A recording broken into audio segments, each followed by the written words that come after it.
Setelah rumahnya selesai dibangun dan siap untuk ditempati, Jenar menemui kenyataan bahwa rumah itu berdiri di atas tanah yang terkutuk. Pertemuannya dengan Nisaka, si kuntilanak perempuan penunggu rumahnya, menguak tabir misteri dan tragedi yang tersimpan sejak ratusan tahun yang lalu.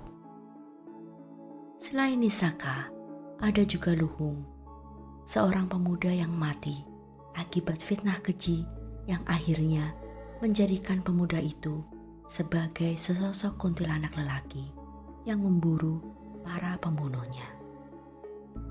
Peristiwa apakah yang akan menimpa Jenar? Akankah ia mempertahankan rumah itu? Ataukah ia memilih untuk meninggalkan rumah itu begitu saja? Kisah ini sebagian besar adalah pengalaman nyata yang dialami oleh penulis.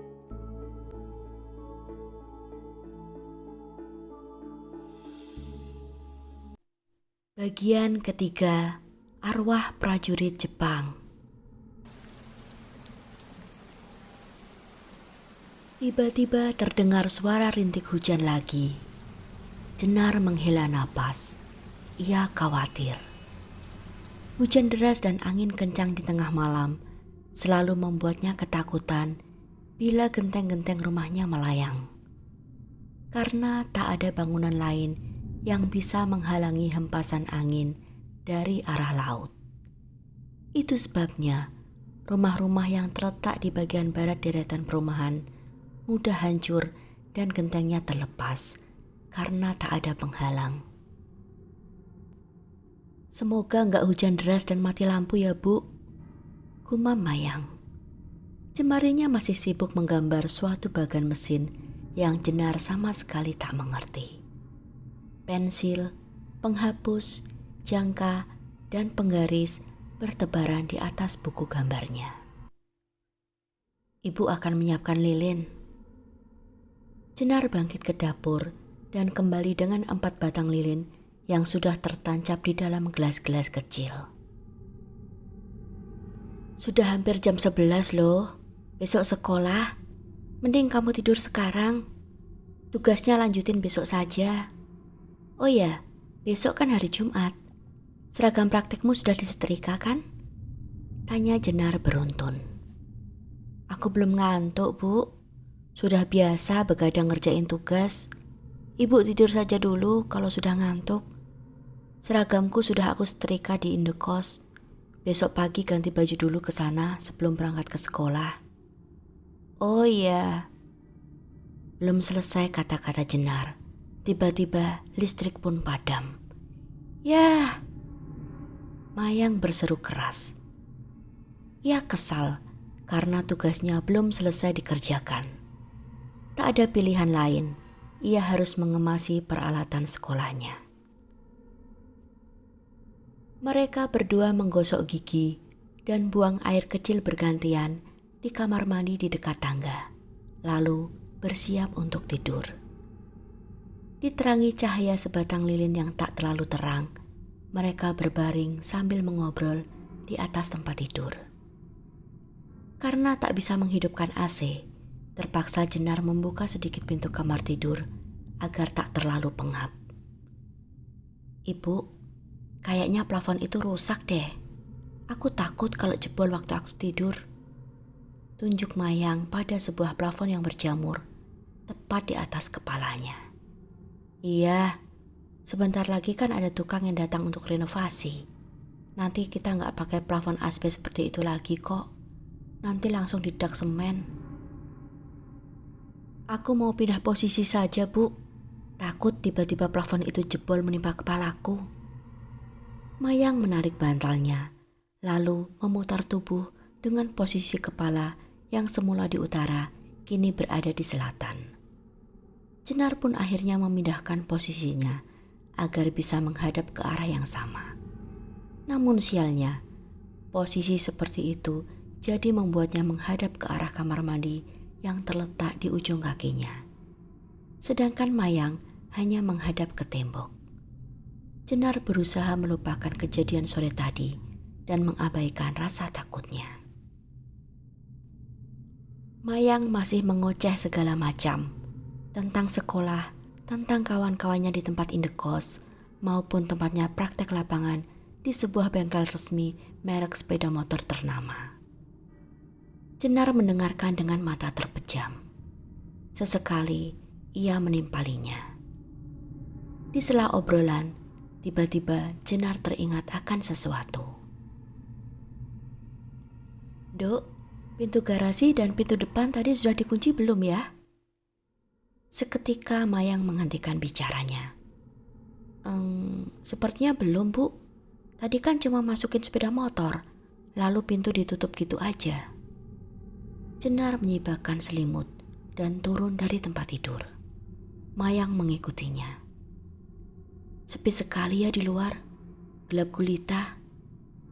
Mayang menggumam sambil mengintip keluar rumah melalui gorden di pintu kaca. "Ayo balik tidur," ajak Jenar. "Sebentar, Bu, sini deh lihat. Ada kabut di depan rumah. Belum pernah aku lihat seperti ini. Kayak di film-film itu loh." Suaranya antusias sekali. Ia masih mengintip keluar, namun tangan kanannya melambai-lambai mengajak Jenar mendekatkan batang hidung ke kaca pintu yang dingin. Ini malam Jumat, malam yang bagi kebanyakan orang dipercaya menjadi malam kemunculan para makhluk halus. Itu pula yang membuat Jenar enggan untuk mengintip keluar rumah. Ia sudah cukup melihat sesuatu yang janggal di dalam rumah. Tak ingin lagi melihat apa saja yang berkeliaran di luar sana. Namun demi menyenangkan hati Mayang dan menghindari ledekannya, Jenar pun menurut saja. Ia mendekatkan wajahnya pada kaca. Dilihatnya kabut melayang tipis di jalan paving block dan mengambang di atas hamparan tanaman padi di sawah, serta di sela tanaman sengon laut di depan rumah. Cukup 2 detik memandang, lalu ditutupnya gorden itu dengan sekali tarik. "Dingin, ayo buruan tidur, nanti kamu masuk angin." Mayang menuruti perintah sang ibu. Mereka kembali ke kamar dan menarik selimut. Tak lagi bicara. Rasa kantuk pun mulai menyerang mereka.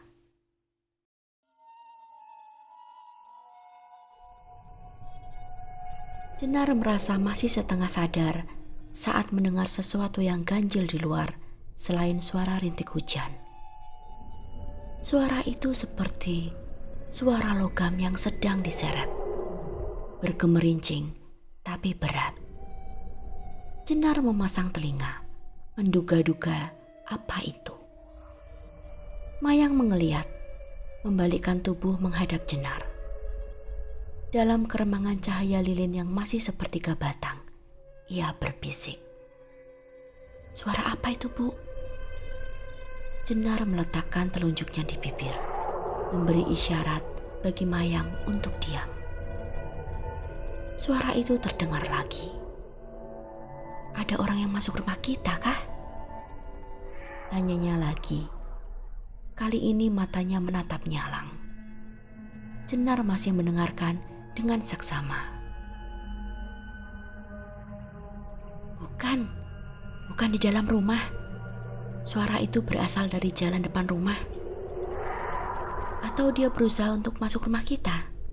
Tidak, suaranya seperti di jalan paving block, di bawah pohon mangga. Mereka berbicara dengan berbisik sepelan mungkin. Jarak dari tempat tidur ke depan rumah hanya sekitar 4 meter dan terhalang tembok yang terbuka di bagian atas. Tak heran bila suara itu bisa terdengar dengan sangat jelas. "Kita periksa?" tanya Mayang. Jenar menatap Mayang ragu-ragu, antara mengiyakan atau menolaknya.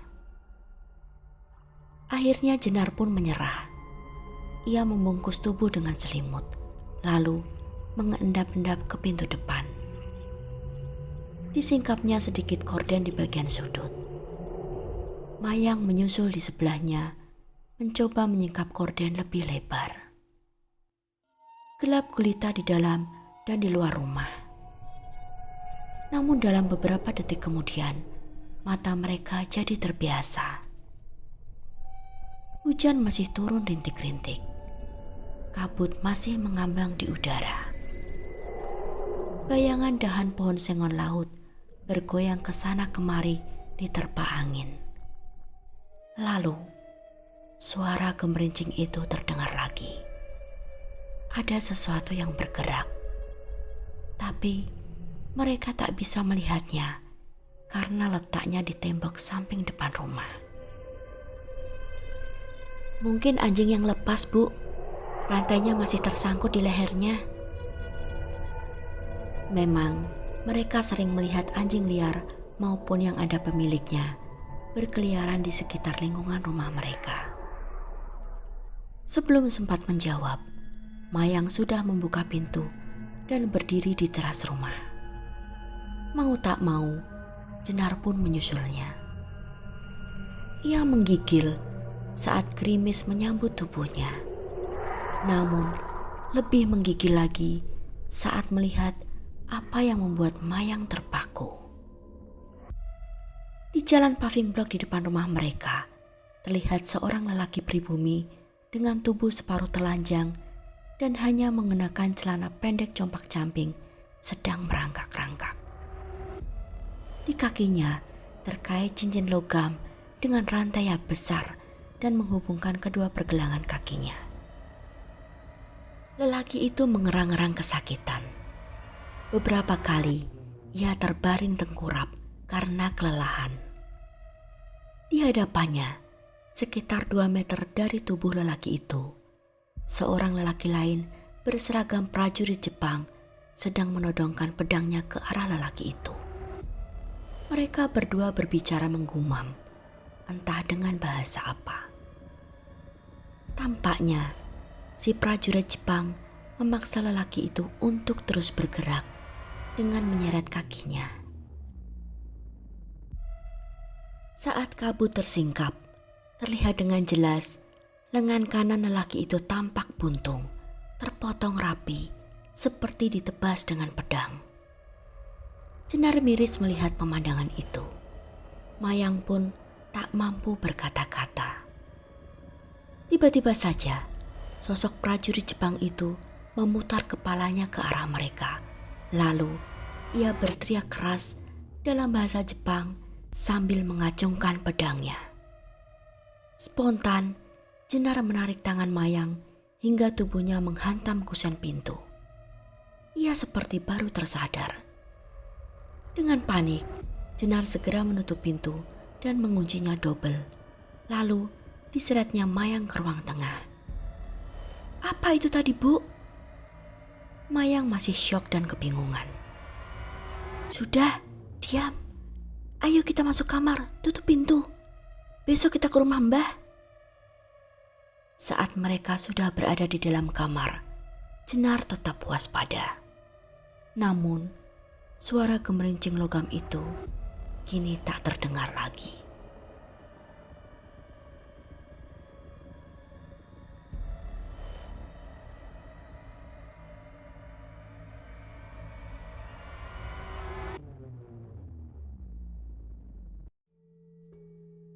Jenar gelisah.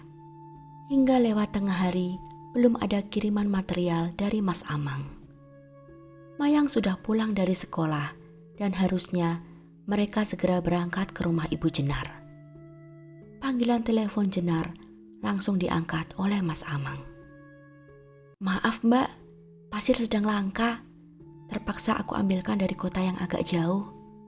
Tunggu saja ya, tadi aku telepon sopirnya, dia bilang sudah sampai Semarang kok." Jenar menggerutu dalam hati. Kalau truk material itu baru sampai Semarang, tentu saja sudah sore saat sampai di rumah ini. "Jadi kita tunggu material datang, Bu?" tanya Mayang sambil mengunyah makan siangnya. Jenar menghela napas. "Ya terpaksa. Aku gak mau mereka naruh material sembarangan di jalan. nanti bisa kena tegur warga. Berarti nanti kita lewat alas ijo sudah malam dong. Menurutmu bagaimana? Kita batal ke rumah Mbah? Enggak lah, kita tetap ke sana. Sudah terlanjur janji. Jenar mengangguk. Terbayang cerita adik lelakinya. Waktu itu, dia pulang tengah malam ke rumah ibu mereka. Sejak dari jembatan di tengah alas ijo hingga masuk ke wilayah perkampungan, ia diboncengi makhluk halus berwujud perempuan. Jenar mengusap lengannya yang merinding. Ia berjalan mondar-mandir dengan gelisah. Sudah beberapa kali ibu Jenar menelpon, menanyakan pukul berapa mereka akan tiba. Beliau sudah memasak untuk Jenar dan Mayang. Rasa gelisah sedikit mengalihkan rasa takut Jenar atas kejadian semalam. Untungnya, hingga hari ini tak ada lagi kejadian aneh di rumah ini. Sekitar pukul 4 sore, datanglah 2 unit truk mengantarkan pasir dan batu bata pesanan Jenar. Ia memberikan instruksi agar mereka menuangkan muatannya di samping rumah itu dan jangan sampai menjorok ke jalan. Hampir pukul 5 sore, saat 2 orang tukang menyelesaikan memindah tumpukan batu bata dari truk ke lahan kosong di sebelah rumah. Jenar menghitung waktu dengan cemas. Perjalanan menuju rumah ibunya lebih dari 1 jam. Itu artinya mereka akan berada di alas ijo menjelang maghrib. Ah, sudahlah. Jenar menguatkan hati untuk berangkat. Segera saja Mayang menyambar tas berisi pakaian mereka. Lalu Jenar pun mengeluarkan sepeda motor selagi Mayang menyalakan lampu dan mengunci semua pintu. Jenar mengemudikan sepeda motor dengan kecepatan sedang, berbaur dengan para buruh yang selesai bekerja dan pulang ke rumah masing-masing. Sepanjang perjalanan, ia dan Mayang mengobrol segala macam, termasuk tentang penampakan prajurit Jepang yang mereka lihat semalam. Apa mungkin dulu lahan rumah kita menjadi tempat pembantaian para Romosa, Bu? Bisa jadi. Kalau tidak, mengapa kita melihat penampakan itu? Jawab Jenar. Mayang terdiam. Jenar berkonsentrasi pada arus lalu lintas yang semakin padat. Pengemudi sepeda motor yang sebagian besar buruh muda di perusahaan mebel mengemudikan sepeda motor mereka dengan kecepatan tinggi. Kemacetan terjadi di perempatan di depan pasar. Rupanya, arus lalu lintas sedang dialihkan karena sedang ada perbaikan jalan.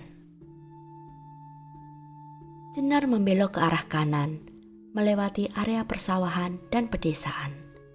Itu artinya jarak perjalanan mereka akan lebih lama sekitar 15 hingga 20 menit. Mereka kembali ke jalan raya sekitar 10 menit kemudian dan tak lama mereka pun memasuki kawasan hutan jati alas ijo. Suhu udara menurun saat mereka memasuki kawasan hutan. Matahari sudah nyaris tenggelam di ufuk barat. Kegelapan mulai melingkupi sekeliling mereka. Pohon-pohon jati hanya berupa bayangan hitam yang menjulang mengerikan. Di beberapa tempat, tumbuh pohon besar yang dahannya menjulur ke arah jalan, sehingga membuat jalan menjadi gelap gulita. Hanya lampu depan sepeda motor mereka yang menjadi sumber penerangan. Bu, bunyikan klakson di tikungan itu, kata Mayang. Jenar diam saja. Kata Om Bagas, sering terjadi kecelakaan itu karena orang melihat penampakan sekilas. Kata orang-orang, di hutan ini banyak korban kekejaman PKI yang dikuburkan begitu saja. Jenar memutar bola matanya. Rumor itu sudah didengarnya sejak kecil. Keangkeran alas ijo memang sudah terkenal sedari dulu. Shh, sudah, diamlah. Mayang langsung diam mendengar teguran sang ibu. Jenar merasakan lengan Mayang semakin erat memeluk pinggangnya. Jenar memencet klakson 2 kali, lalu berbisik, "Assalamualaikum." Lalu ia memelankan laju sepeda motornya dan menikung dengan hati-hati dan berkonsentrasi penuh. Bulu kuduknya meremang. 5 menit setelah tikungan itu, mereka pun membelok ke sebelah kiri. Menempuh jalan berbatu, banyak kubangan air dan becek berlumpur. Gerimis mulai turun. Jenar membuka kaca helm karena pandangannya mulai buram. Kecepatan sepeda motor pun turun drastis. Jenar tak mau tergelincir dan terjungkal ke dalam kubangan, atau yang lebih parah, mengalami pecah ban. "Bu, hati-hati di jembatan itu," bisik Mayang lirih, tepat di belakang telinga kanan Jenar. Jantung Jenar menghentak-hentak kencang saat sepeda motornya semakin mendekati jembatan angker itu. Ia tak mungkin mengebut karena situasi jalan yang seperti itu. Namun, ia berdoa di dalam hati agar sosok perempuan yang sering dibicarakan orang itu tidak mengganggu mereka. Jembatan itu ukurannya hanya sepanjang 3 atau 4 meter dan sudah miring karena tanahnya yang tak stabil. Kata orang, sosok makhluk halus itu sering mengganggu orang yang lewat dengan cara membonceng sepeda motor mereka, terutama para pengojek.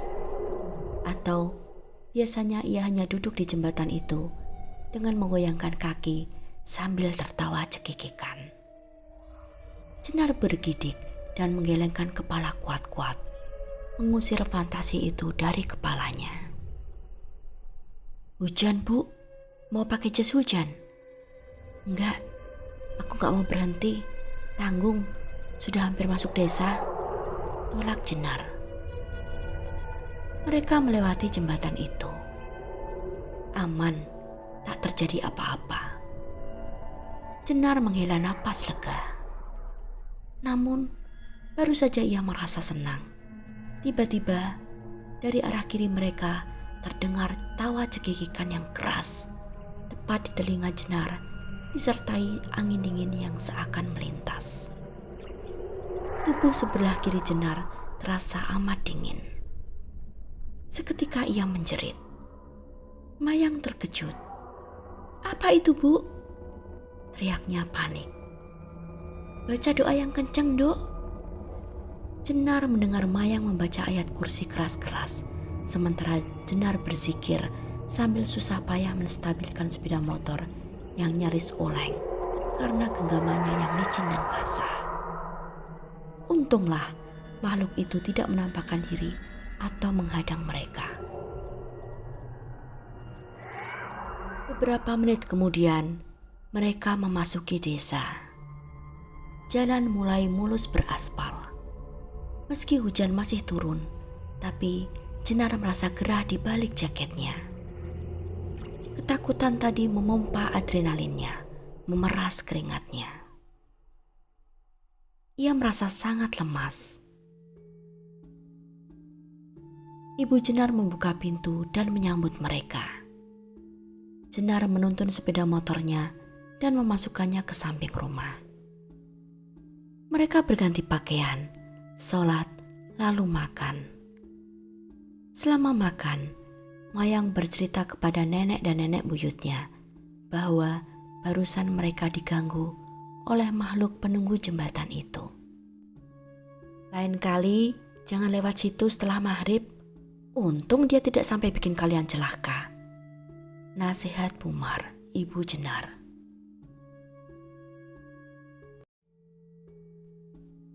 Keesokan paginya, hujan sudah reda. Jenar terbangun karena mencium bau asap khas dari arah pawon, sebutan untuk dapur di rumah ibunya. Nenek Jenar masih memasak menggunakan tungku kayu bakar, meski sudah berkali-kali Ibu Jenar mengajarinya untuk menggunakan kompor gas. Kata Nenek Jenar, banyak kayu bakar di kebun dan ladang. Sayang kalau tidak digunakan untuk memasak. Jenar membangunkan Mayang dan mereka pun turun ke pawon. Di luar masih mendung.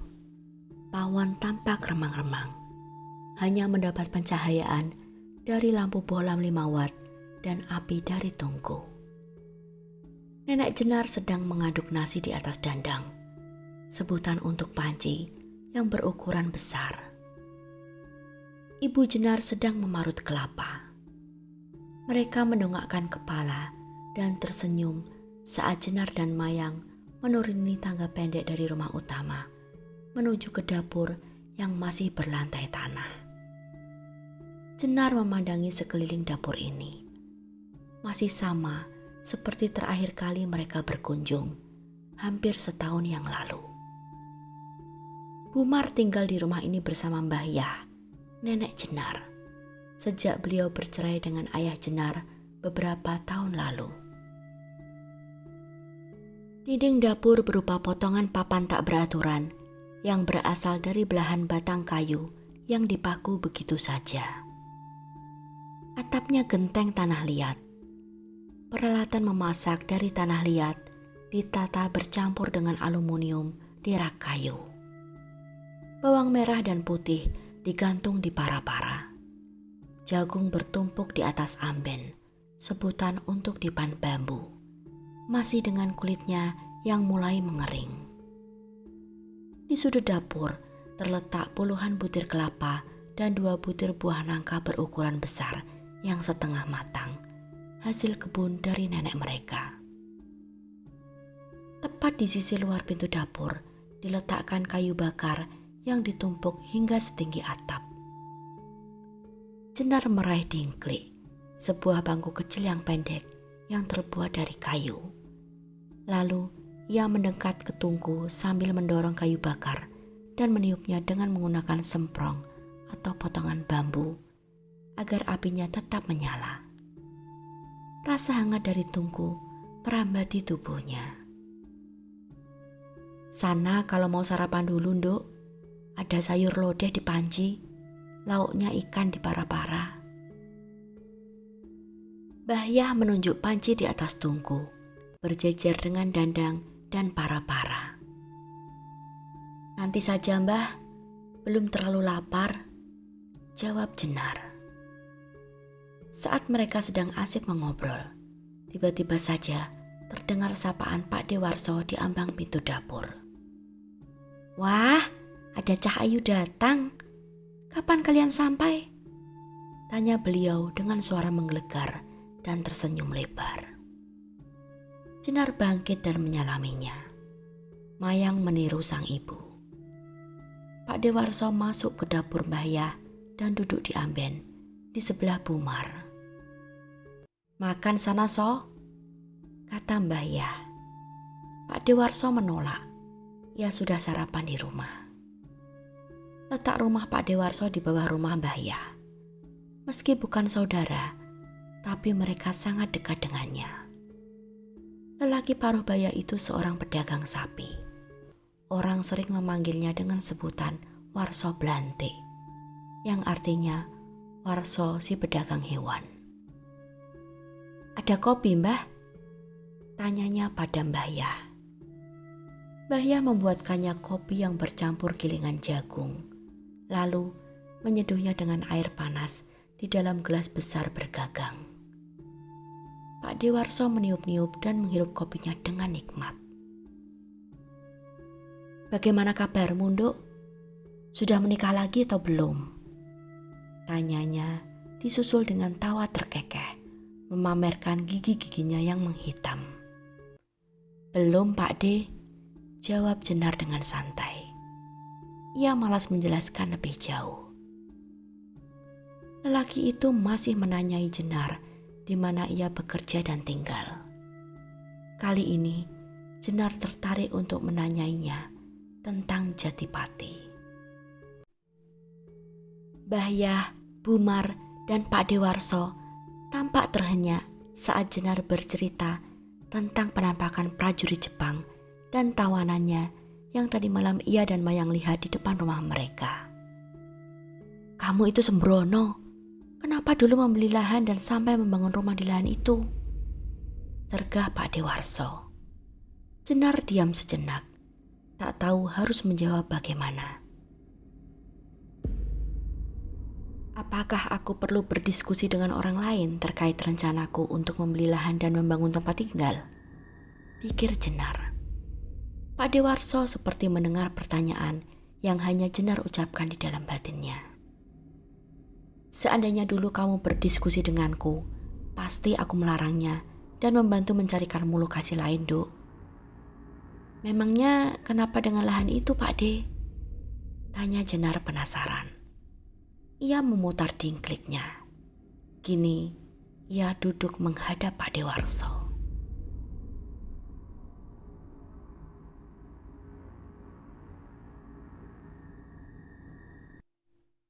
Kisah ini akan berlanjut ke bagian keempat.